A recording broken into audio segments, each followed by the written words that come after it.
lembrar. Se alguma vez Jesus te abandonou, vem te lembrar. Quantas vezes Ele já te levantou.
Mais uma vez, graças e paz aos amados irmãos.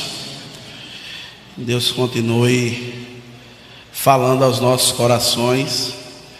E Marcos falou sobre imaginarmos no céu. E eu digo sempre que nós podemos viver um pouco do céu aqui na terra. Nós podemos desfrutar das bênçãos de Deus aqui na terra. Queridos, hoje nós vamos dar continuidade a uma série de reflexões que estamos falando sobre os 5 princípios da igreja multiplicadora.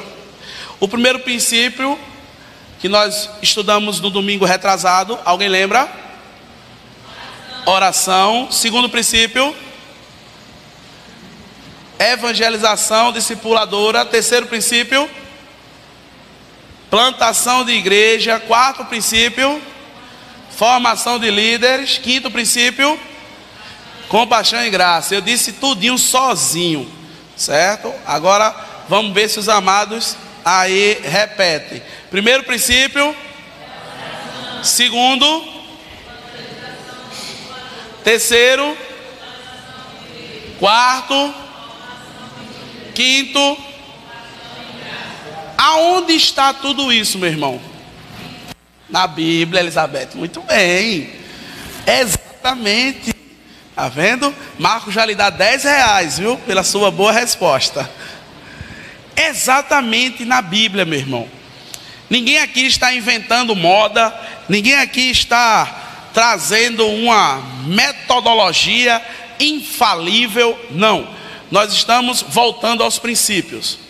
Nós estamos voltando a cada vez mais ser igreja. Nós estamos voltando a cada vez mais estar nos relacionando com as pessoas. Estava conversando aqui quinta-feira com o André a respeito do relacionamento. E ele me falando quantas pessoas iam de lá, e eu falando a ele quantas pessoas iam daqui. E eu disse: André, o relacionamento é tão importante e é tão bacana que quando ele está bem entrelaçado, se você pegar aquele povo todo que está ali na congregação, mandar todo mundo subir num pé de coco, um em cima do outro, todo mundo sobe. Sobe ou não sobe, André? Sobe. E ele vai ser o primeiro a estar na base ali, ó. Vamos, bota um nas minhas costas, e o outro vai e tal. O relacionamento, ele é muito interessante. Na quinta-feira à noite nós também estávamos conversando sobre isso, sobre a intimidade, a afinidade. A irmã Jucedi trouxe essa palavra que é muito importante. Estarmos em afinidade com outros irmãos, e não apenas aqueles que são mais achegados a nós. E a evangelização discipuladora, ela fala muito sobre isso, e hoje nós vamos estar tratando sobre ela e nos debruçando sobre alguns textos bíblicos. Vamos orar e damos continuidade à mensagem de hoje. Senhor Deus, muito obrigado, Pai. Muito obrigado pela vida desses servos que estão aqui, não para me ouvir, Pai, porque eu não tenho nada de bom, eu sou o pior que tem aqui, mas o Teu Santo Espírito, Pai, que habita dentro de mim, eu tenho certeza que estará falando aos corações dos Teus servos, assim como falou ao meu. Que estejam todos com o coração aberto, humilde e quebrantado, Pai. E que esta palavra que não é minha, ela esteja sendo cravada no nosso peito, e possamos estar virando, Pai, essa chave que tem dentro da nossa cabeça. E assim, de fato, possamos fazer como o Teu apóstolo Paulo nos fala lá em Romanos, no capítulo 12, que possamos estar transformando o mundo, porém, começando por nós. Começando pela renovação da nossa mente, para que possamos entender qual é a Tua boa, a Tua perfeita e a Tua agradável vontade para cada um de nós. Ajuda, Pai, aqueles que estão enfermos, aquela pessoa que queria estar aqui e não pode, e aquele ainda que não despertou para o Teu chamado, Pai, para estar junto como igreja, com o Teu povo, que se chama pelo Teu nome, Pai. Muito obrigado mais uma vez por tudo, em nome de Jesus, amém. Queridos, evangelização discipuladora. Uma pergunta que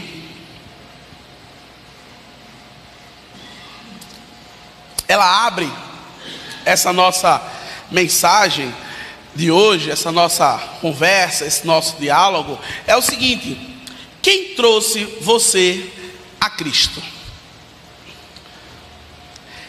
Quem trouxe você a Cristo?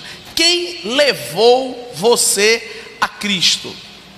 Algumas pessoas podem dizer: eu já nasci num lar cristão. É verdade. Mas para você chegar até a igreja, teve que ocorrer algo que nós estamos falando muito, que foi um relacionamento do seu pai com você, para que ele estivesse conduzindo você até a igreja, e além de conduzir você até a igreja, ser igreja para você. Porque às vezes a gente cria os filhos dentro da igreja, e aí depois de um determinado momento eles vêm a se desviar, e às vezes a gente pergunta por que isso acontece. Primeiro, porque cada um tem a sua escolha. Quando fica velhinho, eu estou trazendo Caleb para a igreja, eu estou ensinando o caminho a ele, eu estou mostrando, mas quando ele tiver a idadezinha dele de entender algumas coisas, ele pode chegar para mim e dizer: papai, eu não quero ir mais não. Eu disse: quer não, filho? Eu disse: quero não. Tem certeza? Tenho. Fazer o que, né? Deus te abençoe, eu vou continuar lhe amando, vou continuar perto de você, mas você agora vai por um caminho que talvez não seja tão agradável, mas eu vou estar com você. Isso acontece muito com os nossos filhos, mas para isso precisa ter um relacionamento. Alguém levou aquela criança para a igreja. Às vezes você pode ter sido levado a Cristo através de um amigo. Quem aqui se converteu através de um convite de alguém? Levanta a mão. 1, 2, 3, 4, 5, 6. Fica com vergonha não, meu irmão, levanta a mão. Oxe, 7, 8, 9. A irmã Laudi, 10 pessoas. Olha para aí. Quem aqui se converteu por uma pregação na televisão? Ninguém? Culto evangelístico ao ar livre? Opa, Policarpo. 1. Aquela evangelização que a gente faz com folhetinho? Ninguém?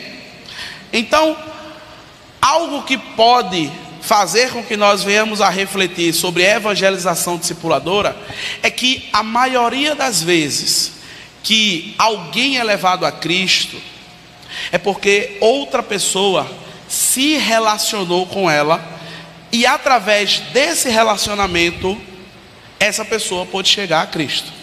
Lembrando que a ação de converter é de quem? Do pastor. É claro que é do Espírito Santo.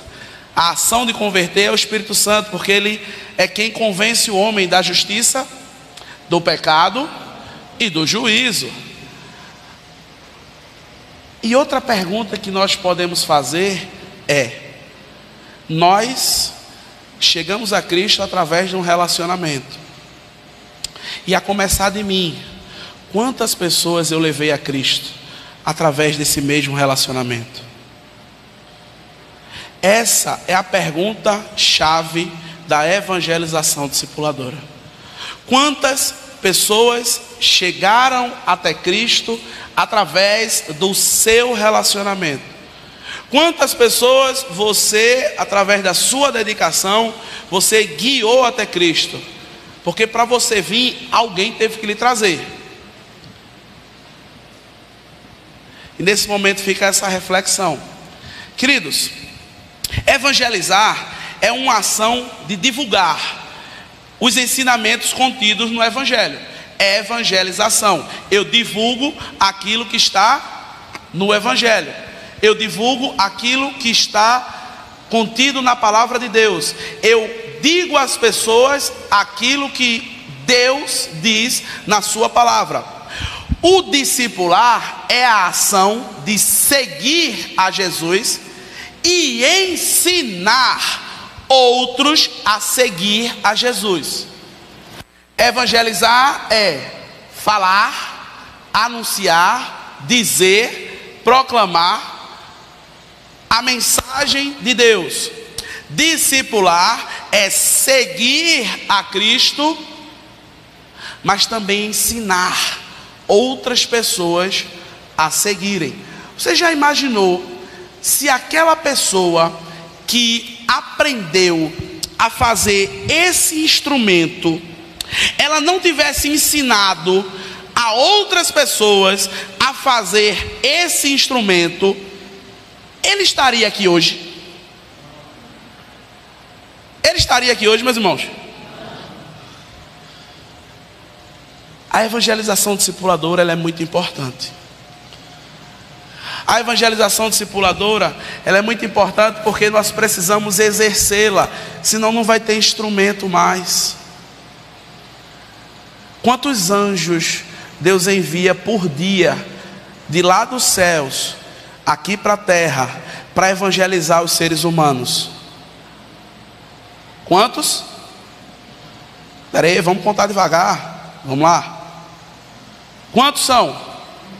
Nenhum. A missão de evangelizar, a missão de discipular, a missão de se relacionar, a missão de estar perto, a missão de ser relevante é minha, é sua, é nossa. Deus, ele não terceiriza aos anjos essa função. Então nós podemos dizer que a evangelização discipuladora é a ação de comunicar o Evangelho junto com o relacionamento discipulador, que ele tem um objetivo: chamar, agregar e aperfeiçoar o que? Discípulos multiplicadores. Queridos, essa frase bonitinha que eu coloquei aqui nada mais é do que a grande comissão, que se encontra lá em Mateus capítulo 28 e o versículo 19, que diz o seguinte: portanto, ide, ensinai a todas as nações, batizando-os em nome do Pai, do Filho e do Espírito Santo, ensinando-as a guardar todas as coisas que vos tenho mandado. E eis que estarei convosco todos os dias, até a consumação dos séculos. Queridos, é interessante que a Bíblia, ela nos orienta a fazer discípulos. A Bíblia nos orienta a fazer discípulos. É interessante essa ideia de fazer discípulos, porque às vezes nós como igreja, e principalmente nós como liderança de igreja, nós às vezes estamos muito preocupados em fazer algo que é diferente de discípulo. Chama-se membros. Muitas vezes nós como igreja, nós estamos preocupados em lotar isso aqui, e Kathleen tiver muito trabalho para escrever ali no livro a quantidade de pessoas no hall de membros. Porém, Cristo, ele não estava preocupado com os membros da igreja dele. Cristo, ele não estava preocupado com os membros que estavam entendendo aquilo que ele estava falando. Porque Cristo, ele veio para fazer discípulos. Cristo, ele veio para anunciar o reino a 12 homens, e que através desses 12 homens, o evangelho fez o quê? Se espalhou por todos os cantos da terra. Você já imaginou se os 12 discípulos lá de Cristo, se os 12 apóstolos, eles fossem apenas membros, aquelas pessoas que estão ali, salvos, sentados e satisfeitos? Todos tinham passado a sua geração e o evangelho tinha ali ficado. Todo membro não é discípulo, mas todo discípulo é membro. Todo discípulo de Cristo é membro do corpo de Cristo. E aqui eu vejo uma igreja lotada de discípulos. Cadê os amém? Que fraquinho. Eu vejo uma igreja lotada de discípulos. Eu nem tinha esperado. Essa foi sem ensaiar, mas vamos continuar. Queridos, nós precisamos entender essa ideia de membro e discípulo, porque é o que o próprio evangelho ele nos mostra. O período que Cristo passou aqui, ele passou discipulando. Ele ensinava muitas pessoas, sim ou não? Ele ensinava multidões. Na multiplicação de pães e peixes ali, nós vemos a primeira multiplicação, que tinham quase 15 mil pessoas ali. O texto revela que tinham 5 mil homens, e ali não contava menino, mulheres e as pessoas que estavam assim, mais avançados, né, Tião? Não entrava na conta. Então nós temos ali mais de 15 mil pessoas, e Jesus estava propagando o evangelho para todos aqueles. Mas discípulos eram apenas 12. Mas aqueles 12, eles conseguiram uma façanha tão grande, de quando Paulo e Silas chegaram em uma cidade lá da Antioquia, que as pessoas olharam para eles e disseram: eita, chegou os 2 camaradas que estão tocando fogo no mundo, meu. Essa é a ação do discípulo. Essa é a chama que deve estar acesa no coração do discípulo. O desejo de ganhar almas, o desejo de resgatar pessoas do inferno, o desejo de ser usado por Deus para fazer a boa obra dele. Mas nós só conseguimos isso, meus irmãos, através da palavra de Deus, crescendo cada vez mais no conhecimento, e tendo o Espírito Santo mantendo a chama acesa dentro dos nossos corações. O processo de evangelização discipuladora é algo muito interessante, porque ele iniciou-se desta forma, em os discípulos juntos, partindo o pão em casa, nas orações, nas meditações. Um tinha um problema, o outro tinha a solução, e o que tinha a solução chegava perto do que tinha o problema, e daqui a pouco aquele que tinha o problema já estava solucionado e iria ajudar outro que tinha outra dificuldade, e assim eles iam vivendo a vida.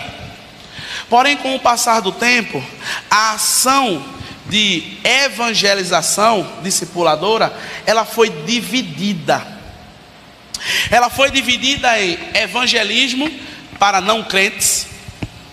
Quando nós falamos de evangelizar, nós pensamos logo nos que estão fora.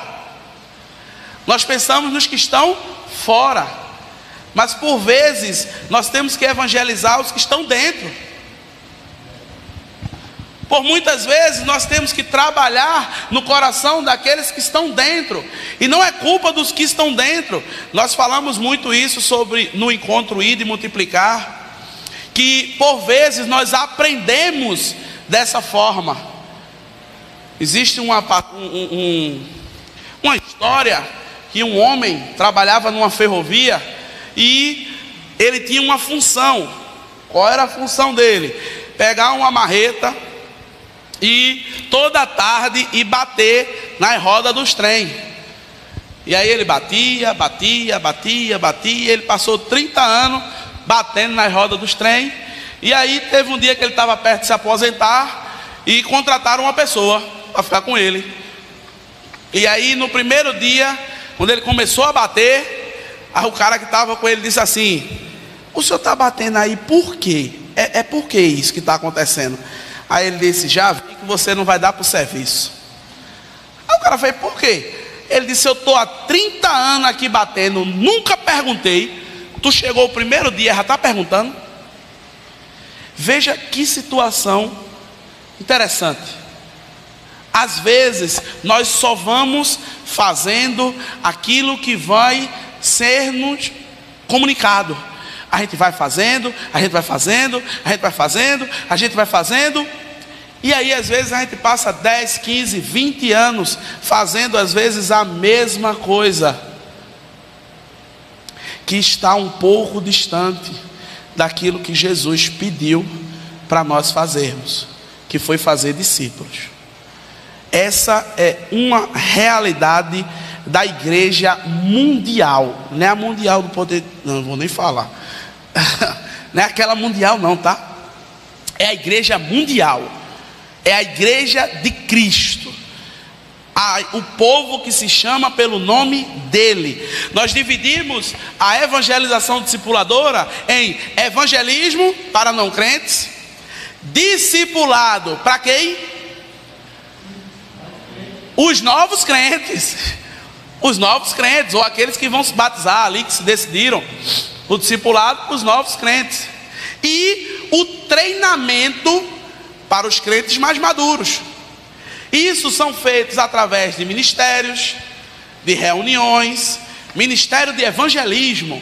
Eita, é aquele pessoal que sai lá toda tarde, passando lá pelas ruas, às vezes entrega um folhetinho, dá uma palavra a alguém e tal, aquela coisa. Eita, ministério do discipulado. É aquele irmão, um diácono, um seminarista, ou um irmão maduro na fé, que está ali ensinando os irmãos para se batizarem. E os treinamentos, reunião de MCM, reunião de SHB, escola bíblica dominical. Eu estou falando alguma coisa que não é uma realidade vivida pela nossa igreja brasileira? Mas aprendemos assim. Mas eu fico tão feliz com o Deus que a gente serve. Eu fico tão contente. Eu fico alegre. É como um sonho que Ele faz através do Espírito Santo, que nós possamos aprender de fato o que é que a Bíblia pede que nós façamos. Ele nos tira da ignorância de outrora e coloca com os pés, com os nossos pés, onde de fato Ele quer que estejamos. Você é um privilegiado, meu irmão. Você é um privilegiado de Deus por estar ouvindo, não essa mensagem desse pobre pecador aqui, mas a mensagem vinda de Deus. Você é privilegiado em ouvir o que Deus quer que você faça, e não o que você acha que deve fazer. Receba esse privilégio, porque talvez outras pessoas não o tenham. Talvez outras pessoas elas sigam batendo na roda do trem até Jesus voltar. Queridos, a nossa evangelização, ela deixou de ser relacional para ser eventual. Nós nos relacionamos hoje naquele encontro da chácara, porque foi o quê? Foi o que hoje? Uma confraternização. Nós nos relacionamos hoje porque foi uma confraternização. Mas amanhã a gente não pode se relacionar, não. Amanhã a irmã Juscelino pode pegar ali um prato bem grandão de feijoada e convidar a gente para comer tudinho lá.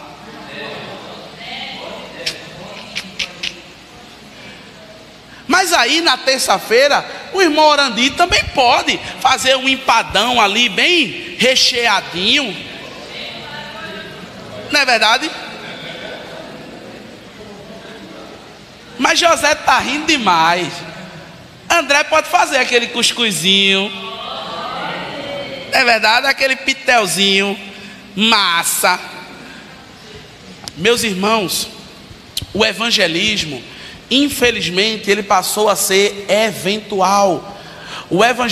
A evangelização discipuladora, ela passou a ser eventos. E aí nós nos relacionamos através de um aniversário, através de uma confraternização, através de um louvorzão que vai acontecer aqui no dia 4, naquela mesma chácara que nós estávamos hoje. Nós passamos a evangelizar em eventos, em momentos esporádicos, e não como um estilo de vida. A evangelização, ela tem que ser um estilo de vida do crente.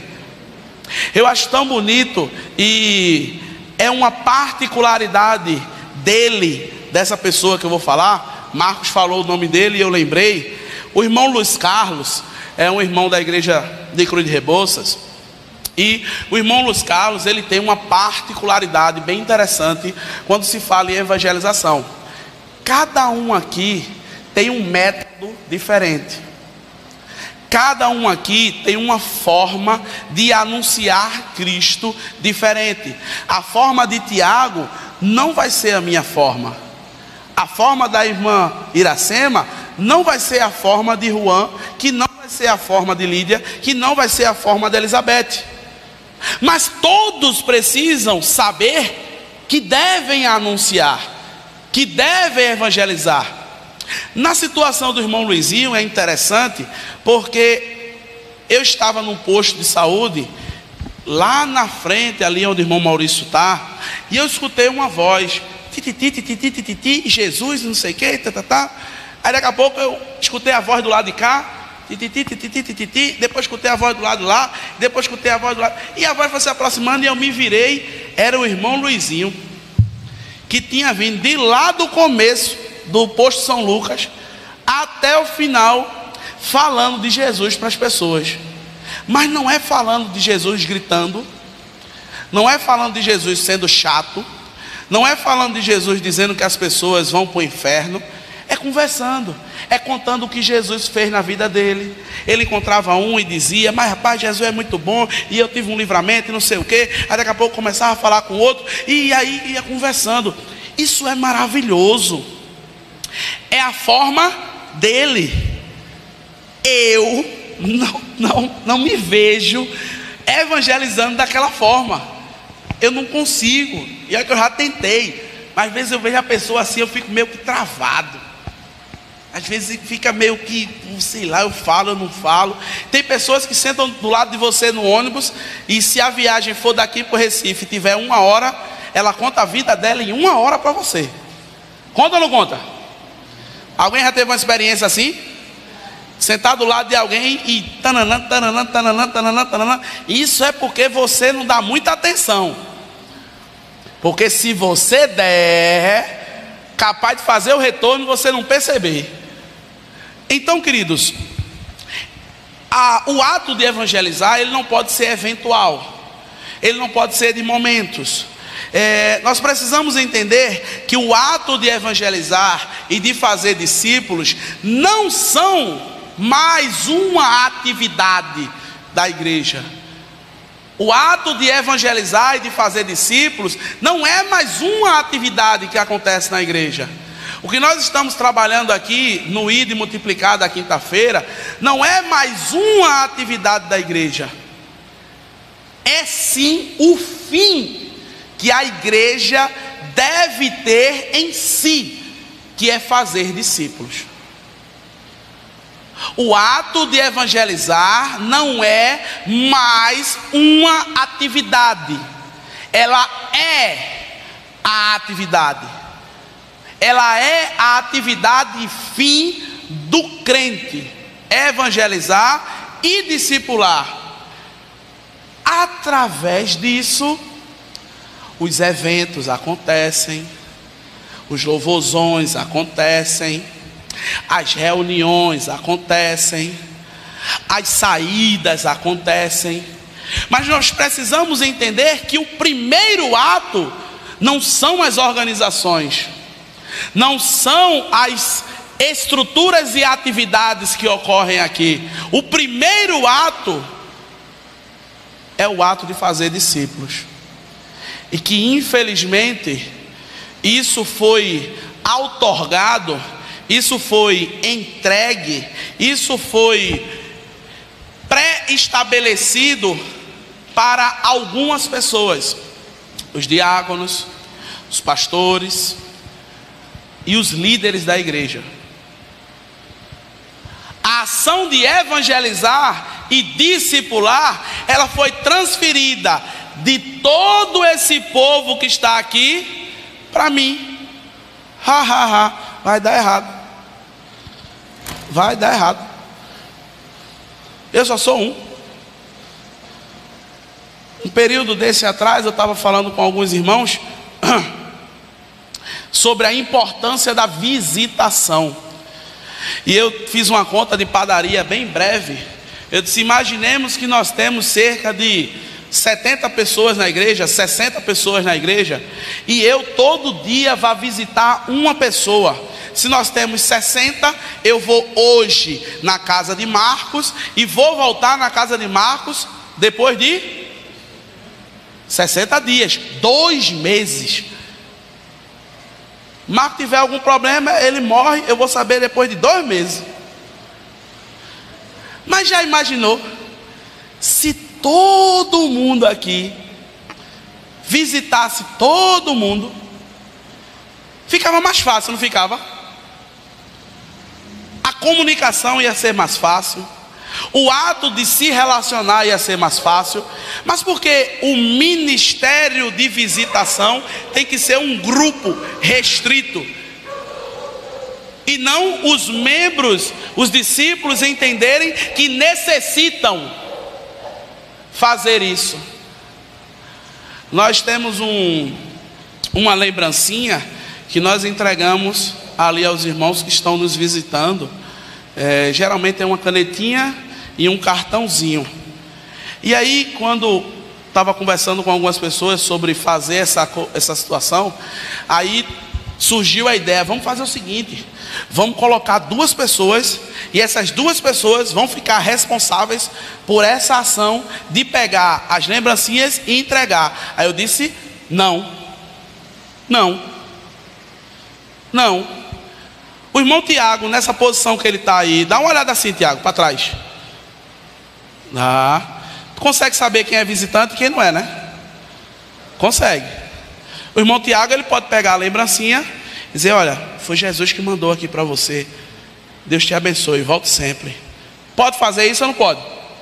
Aí quando a pessoa estiver saindo, aí o irmão Tião vai ver que ela já está com a lembrancinha na mão. Ele não vai dar outra, né? Senão ele vai ter que comprar um mói para a gente.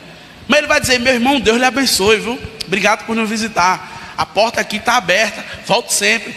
Aí lá na peinha, já saindo, ele encontra ali o irmão Tiago, o outro Tiago. Tiago aqui é o menor, o outro é o maior. E aí encontra Tiago lá fora, e Tiago dá um abraço nele e diz: foi bom ter você aqui conosco, foi excelente. Como é seu nome? Meu nome é Givaldo, e meu nome é Tiago, prazer. Viu que o negócio ficou diferente? Sim ou não? Não ficou algo estático. Aí o que é que acontece? Se coloca duas pessoas, coloca Marcos e o irmão Vavá. Diga amém, Vavá. Muito bem. Vai ficar ali na porta, no cara crachá. Aí Vavá está ali, Vavá não veio. Vavá não veio hoje. Aí Marcos esquece de entregar o cartão à pessoa.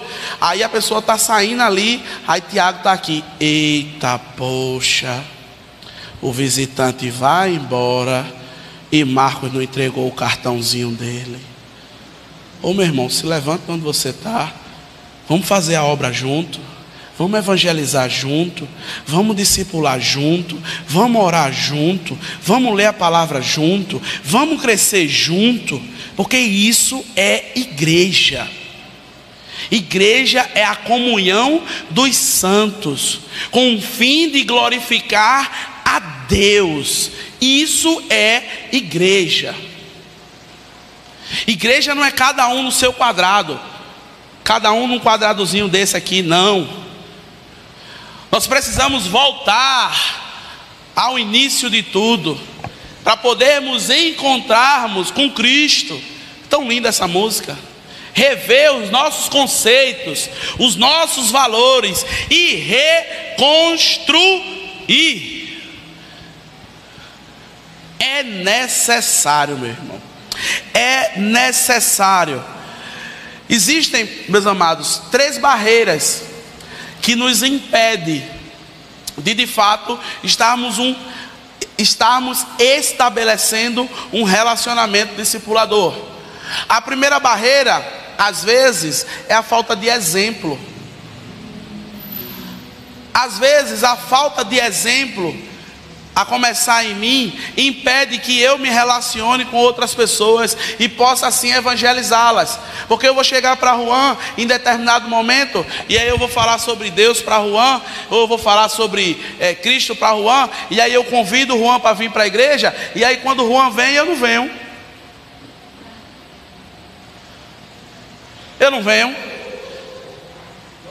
Aí Juan convida alguém para ir lá para o socorro da madrugada. Eita, o socorro é massa e tal. Aí quando a pessoa vai, cadê Juan? Eita, Juan não veio não. Juan às vezes é o crente 007. Ninguém sabe que ele é crente, só ele. É o Juan Bond 007. Às vezes, queridos, nós precisamos exemplificar, dar exemplo. Tem uma história que Amaro Júnior conta muito, o melhor. Ele vai achar legal eu dizendo o melhor. Que ele conta que é bem interessante. Tem um cidadão lá em Cruz de Rebouças, que é o dono de uma oficina, e aí ele tem uma lista lá. E ele conversando com Amaro Júnior, ele disse: eu vou fazer no final desse ano, isso foi 2017, 2016, um sopão aqui muito massa. Vou botar todos e todos dentro desse sopão e ele vai ficar muito legal. E aí Amaro Júnior disse: poxa, que bacana.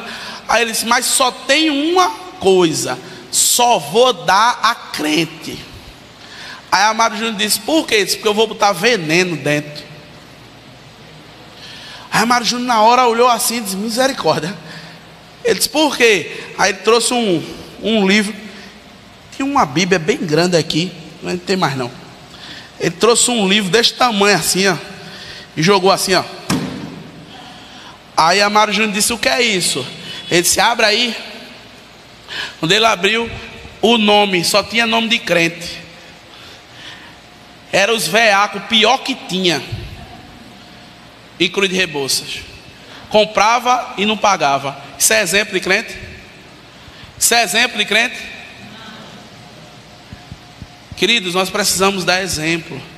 Nós como cristãos, Nós precisamos de fato ser exemplo para o mundo. Quando você vai lá fora e faz alguma coisa errada, a pessoa não diz assim: ah, foi a irmã Lídia. Não, ela é crente. Tá vendo? Ela é crente. Tu viu como ela falou? Todo mundo pode falar o que for, mas Lídia falou alguma coisa. Tá vendo? É crente. Todo dia está na igreja. Bota lá a camisa da caminhada, vai bater porta a porta, mas aí a atitude. Estou falando alguma coisa que não acontece, irmãos? A evangelização discipuladora, ela tem algumas barreiras. Primeiro é a falta de exemplo. A segunda barreira que acontece na evangelização discipuladora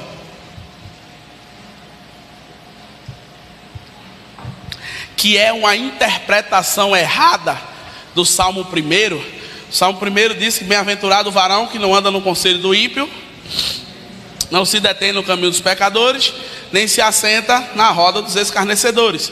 Aí, com esse entendimento, eu me converto e a primeira coisa que eu faço é deixar os amigos não crentes todinho. Tu vai chamar essas pessoas como? Tu vai evangelizar essas pessoas como? Se tu saiu cortando. Ah, mas meus amigos eram tudo amigo de copo. Por que, meu irmão? Porque eu deixei de beber, todo mundo sumiu. Sumiu não, eles continuam bebendo. É você que não está participando mais. Ah, então o senhor está dizendo que é para eu ir para lá. Não estou falando isso não, meu irmão. Todos nós somos maduros o suficiente para entender o que é que eu estou dizendo. Continue se relacionando com ele. Mande o WhatsApp para ele. Aquela mensagem que você mandava às vezes com pornografia, você manda com um versículo bíblico. Aquela mensagem que você mandava chamando ele de filho de não sei o que, você manda chamando ele de filho de Jesus, de filho de Deus. Aquela mensagem que você mandava xingando, falando qualquer coisa, manda enaltecendo o nome do Senhor na vida dele.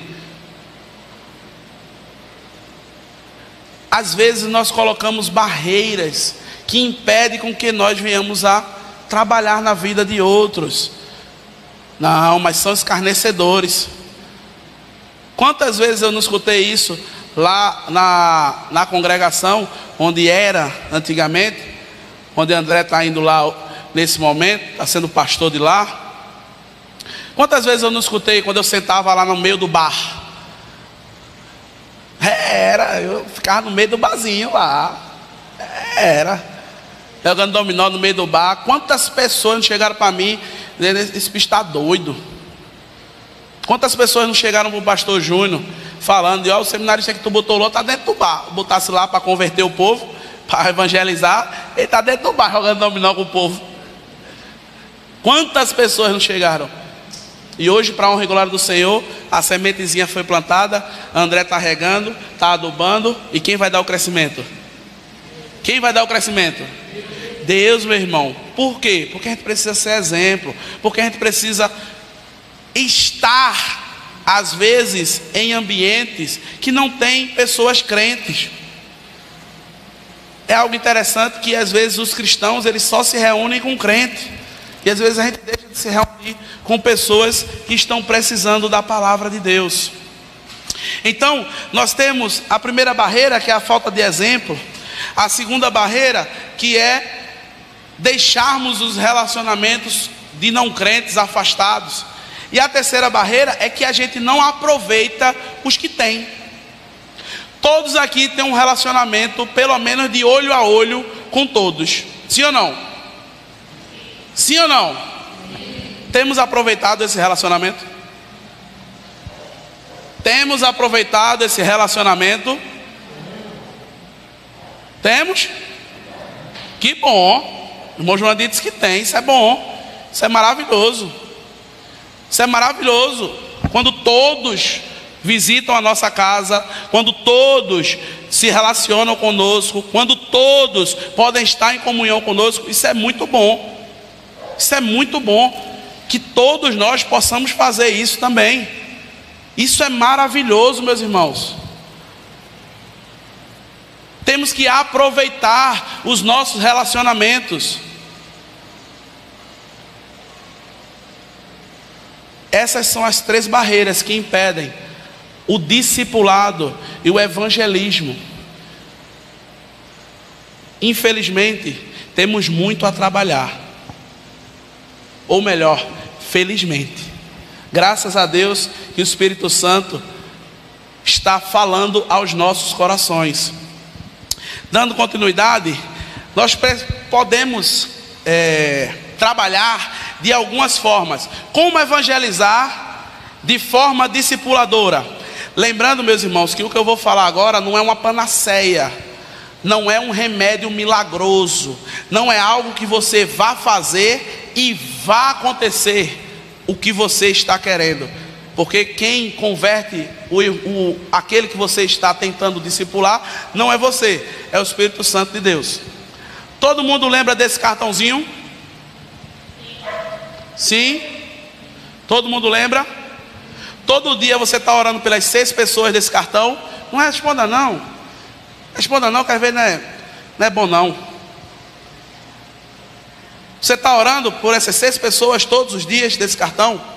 Porque esse é o primeiro passo da evangelização discipuladora.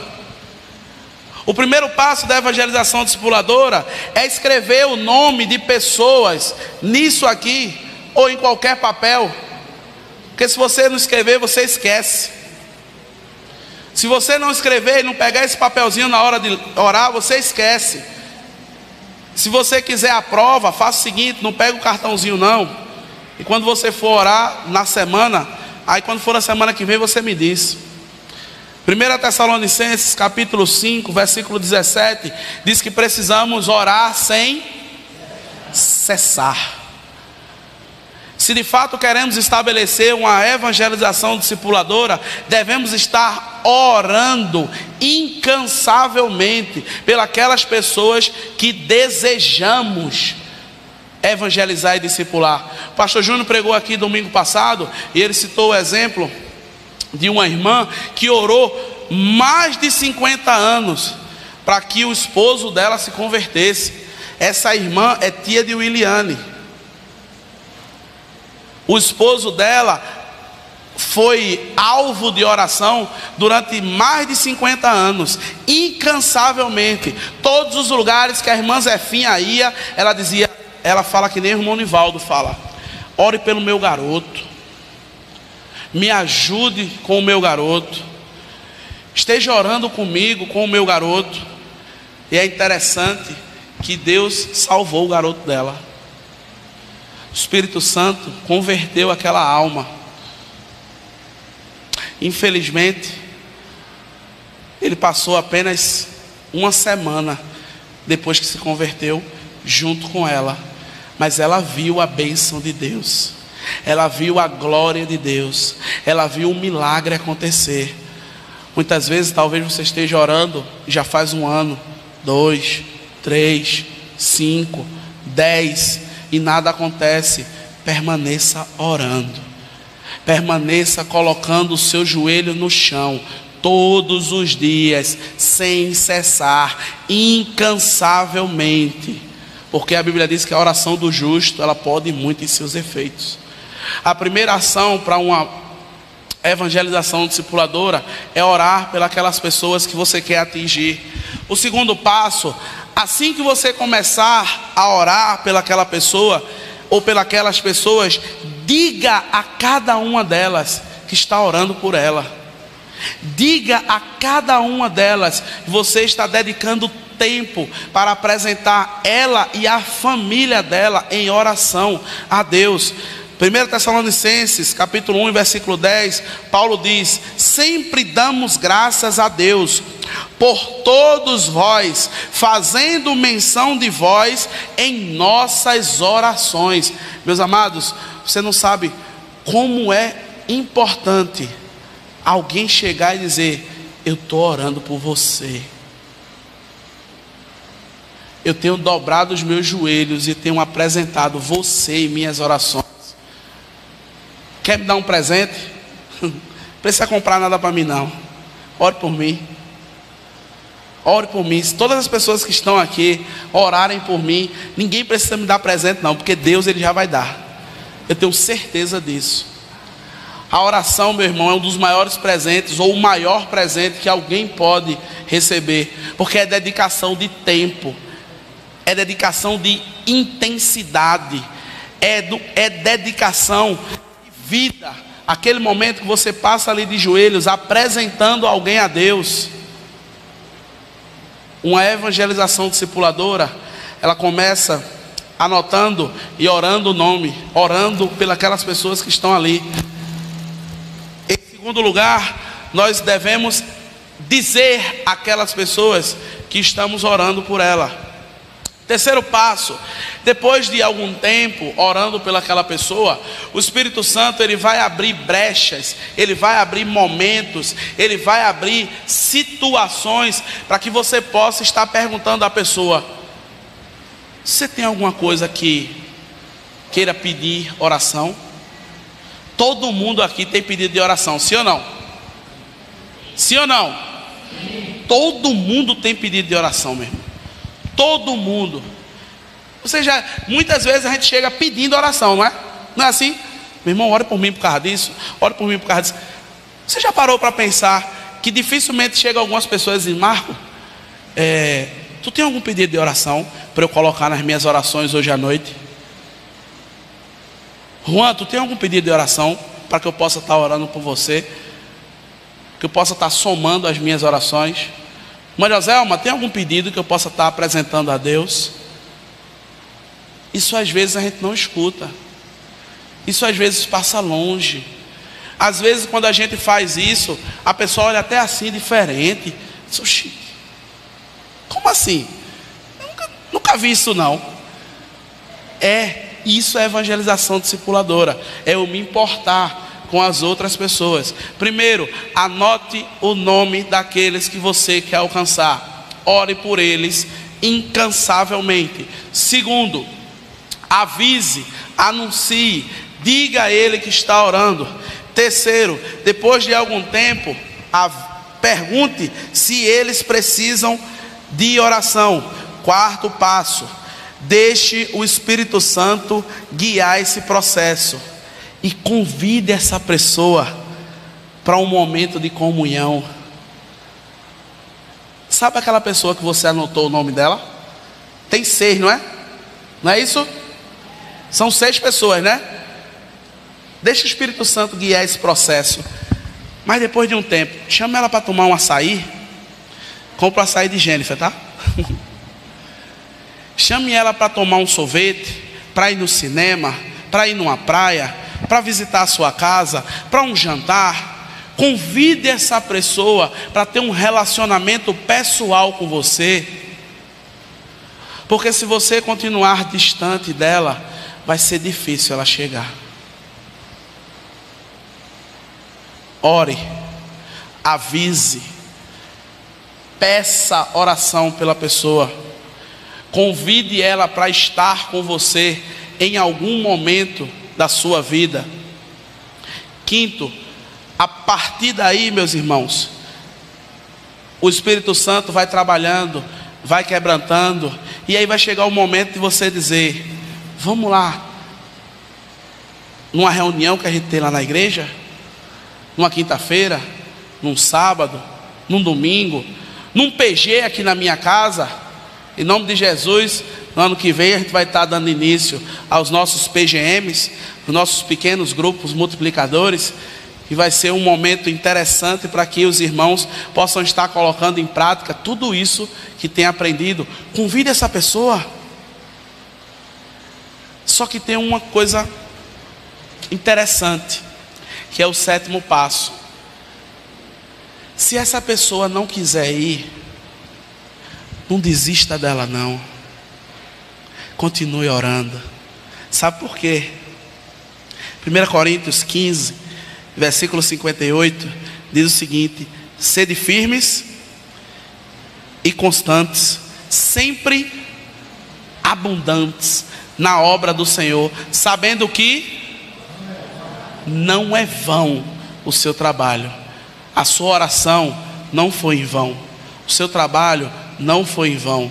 O seu relacionamento não foi em vão. Porque você não fez para homens, você fez para Deus. Se você fez para Deus, Deus já recebeu. Amém, meus irmãos?